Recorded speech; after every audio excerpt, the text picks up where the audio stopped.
उसके चारों ओर की दुनिया धुंधली हो गई, जैसे वह एक नई वास्तविकता में प्रवेश कर रही हो।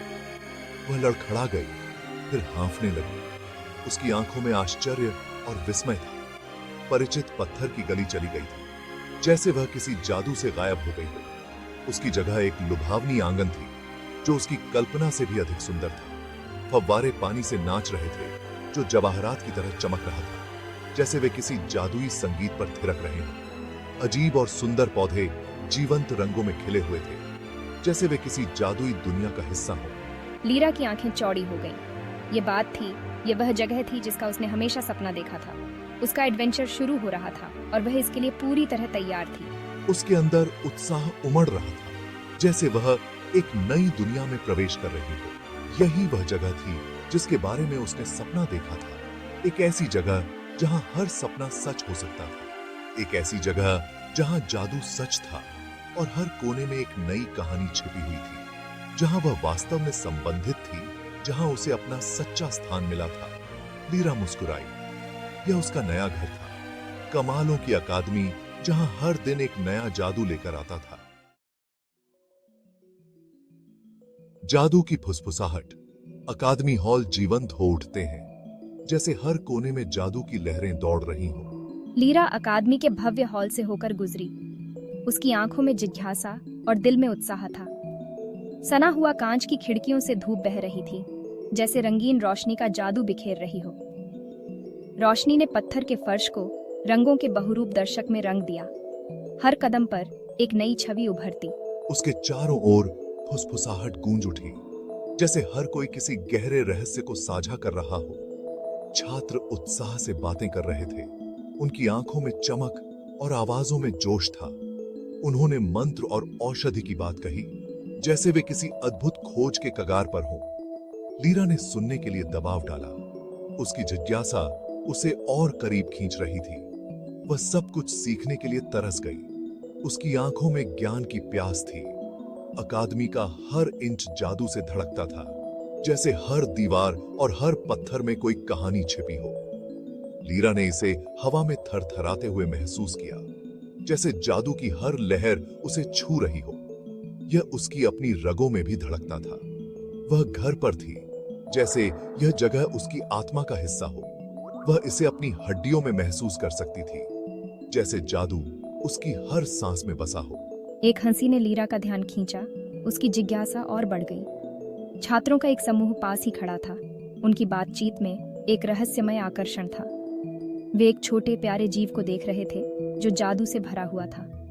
यह हवा में जिप हो गया, जैसे किसी अदृश्य धागे से बंधा हो।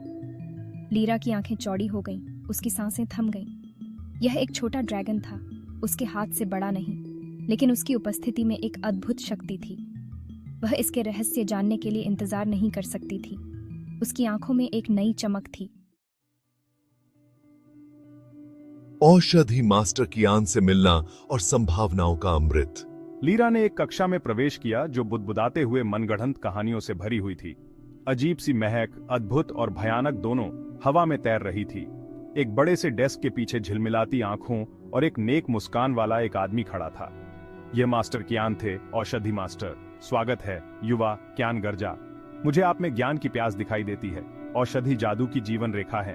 वे ठीक कर सकते हैं, रक्षा कर सकते हैं, और यहाँ तक कि वह रुक गया। उसकी आंखें चमक उठीं। मान लीजिए, उनके पास अनंत संभावनाएं हैं। कियान ने एक शीशी उठाई, जिसमें घुमावदार चांदी का तरल भरा हुआ था। यह मेरे प्रिय एक विस्मरण मसौदा है। एक घूंट और आपकी परेशानियां गायब हो जाएंगी। लेकिन सावधान रहें। उसने अपनी आवाज नीची करते हुए आगाह किया। बहुत ज्यादा, और आप भूल सकते हैं कि आप कौन हैं। लीरा का दिल जोरों से धड़क रहा था जब उसने भव्य हॉल में प्रवेश किया।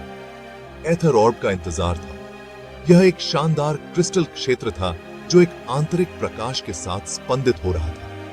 किंवदंती कहती है कि यह एक छात्र की असली जादुई क्षमताओं को प्रकट करता है। लीरा ने देखा कि अन्य छात्र ऑर्ब को छूते हैं। यह विभिन्न रंगों में चमकता था, उनकी अनूठी प्रतिभा को प्रकट करता था। कुछ नीले रंग से झिलमिलाते थे, एक मरहम लगाने वाले का निशान। अन्य लाल रंग में लहराते थे, एक शक्तिशाली मंत्रकारी का संकेत। लीरा उत्साहित और भयभीत दोनों थी। और उसके बारे में क्या बताएगा? उसकी बारी आई। लीरा आगे कदम बढ़ाया। उसका हाथ कांप रहा था। प्रत्याशा के साथ हवा में दरार आ गई। जब वह बाहर निकली और उसकी चिकनी सतह को छुआ तो ऑर्ब गुनगुनाया। हॉल में सन्नाटा छा गया। सब देखते रहे, सांसें रोककर। लीरा का उपहार प्रकाश और छाया की एक सिम्फनी।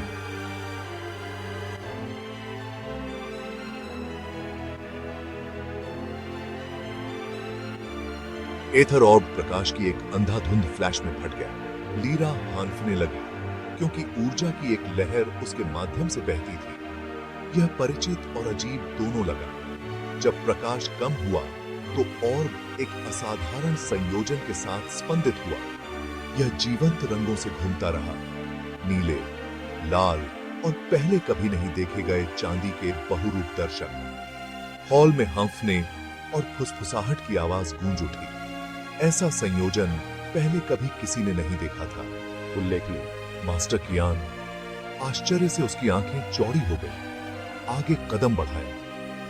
उसने ऑर्ब के घूमते रंगों का अध्ययन किया। उसके माथे पर सोच में बल पड़ गया। आपके पास एक दुर्लभ और शक्तिशाली उपहार है युवा। उपचार जादू, कच्ची शक्ति और कुछ और का मिश्रण। कुछ प्राचीन और अप्रत्याशित। उस दिन के बाद लीरा ने खुद को बगीचों की ओर आकर्षित पाया। वह एक विलो के पेड़ के नीचे बैठी एक लड़की पर ठोकर मार गई। लड़की की आंखें चमकीली हरी थीं और एक शरारती मुस्कान थी। वह जानवरों के एक मैनेजर से घिरी हुई थी। एक गिलहरी, एक खरगोश, यहां तक कि उसके कंधे पर बैठा एक छोटा गिरगिट भी। नमस्ते। नमस्ते, मैं टैमसिन हूँ। जैसे ही उसने बात की, उसके बगल वाला खरगोश फैला और हिल गया। एक चिकना काली बिल्ली में बदल गया। तुम एक शेप शिफ्टर हो। यह मेरा छोटा सा रहस्य है।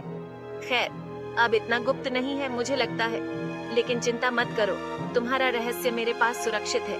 लीरा ने महसूस किया कि उसके माध्यम से एक गर्माहट फैल रही है। उसे लग रहा था कि उसे इस अजीब जादुई जगह में एक दोस्त मिल गया है। लीरा और टैमसिन ने अपनी दोपहर अकादमी की खोज में बिताई। एक दिन उन्होंने भव्य पुस्तकालय का दौरा किया। यह एक विशाल संरचना थी। इसकी अलमारियां प्राचीन कब्रों से भरी हुई थीं। जैसे ही वे धूल भरी अलमारियों को देख रहे थे, लीरा गहरे चमड़े से बंधी एक किताब पर ठोकर मार गई। यह एकांत कोने में दबा हुआ था। जिज्ञासा उसे बेहतर हो गई। जैसे ही उसने किताब खोली, कमरे में ठंडी हवा का एक झोंका आया। वह क्या था? टैमसिन कांप उठा। पुस्तक में अजीब प्रतीक और गुप्त लेखन शामिल थे। लीरा ने एक नाम बार बार दोहराया, जारथोस। जारथोस कौन है? उस नाम को जोर से मत कहो। वह एक डाक जादूगर है जिसे सदियों पहले अकादमी से निकाल दिया गया था। कुछ लोग कहते हैं कि वह अभी भी वहीं है, अपने बदला की साजिश रच रहा है। लीरा ने किताब बंद कर दी। उसकी रीढ़ की हड्डी में एक कंपकंपी दौड़ गई। यह किताब सिर्फ एक साधारण किताब नहीं थी। यह रहस्यों और खतरों से भरी हुई थी। पुस्तकालय एक बार आराम की जगह अब दमनकारी महसूस हो रहा था। हवा अनकहे रहस्यों से भरी हुई थी। हर कोने में छिपे हुए साये और फुसफुसाहटें उसे बेचैन कर रही थी। दिन के उत्साह ने उसके पेट में बेचैनी की गांठ दे दी थी। वह जानती थी कि कुछ बड़ा और खतरनाक उसके सामने आने वाला था। जादू की दुनिया वह जल्दी से महसूस कर रही थी। सभी धूप और झिलमिलाते मंत्र नहीं थे। इसमें अंधेरे और छिपे हुए खतरे भी थे जो हर कदम पर उसका इंतजार कर रहे थे। किताब के शब्द उसके दिमाग में गूंज उठे। एक ऐसे अंधेरे की फुसफुसाहट जिसने उसकी हर चीज को खाने की धमकी दी थी। ये शब्द सिर्फ पढ़ने के लिए नहीं थे, वे चेतावनी थे। लीरा को एक निश्चितता के साथ पता था जो उसकी हड्डियों में गहरी बस गई थी कि उसकी यात्रा अब भी खत्म नहीं हुई थी। उसे अपने भीतर की शक्ति को पहचानना और उसका सामना करना था। वास्तव में यह अब भी शुरू हुआ था। उसकी यात्रा में कई मोड़ और चुनौतियां आने वाली थी और उसे हर एक का सामना करना था और किसी तरह वह जानती थी कि जारथोस और उसकी अपनी शक्तियों को लेकर जो रहस्य है वह अजीब तरह से आपस में जुड़े हुए थे। यह कनेक्शन उसकी यात्रा का केंद्र बिंदु बनने वाला था। हमें और जानने की जरूरत है। ये सिर्फ शुरुआत है और हमें हर सुराग को समझना होगा। लीरा ने टैमसिन को देखा। उसकी अभिव्यक्ति भय और दृढ़ संकल्प का मिश्रण थी। वह जानती थी कि टैमसिन भी इस यात्रा में उसके साथ था। टैमसिन ने सिर हिलाया। उसका चेहरा गंभीर था। वह भी इस रहस्य को सुलझाने के लिए तैयार था। उनके पास सुलझाने के लिए एक रहस्य था, सामना करने के लिए एक अंधेरा था, और लीरा के भीतर समझने की शक्ति थी। यह शक्ति उसे हर चुनौती का सामना करने में मदद करेगी। कमालों की अकादमी ने अपने दरवाजे खोल दिए थे, लेकिन जो उनका इंतजार कर रहा था वह आश्चर्य और खतरे से भरा भविष्य था, जो आधे अधूरे मंत्र के धागों की तरह आपस में जुड़ा हुआ था। जो हासी उनकी यह अकादमी सिर्फ एक जगह नहीं थी, यह एक नई दुनिया का प्रवेश द्वार था।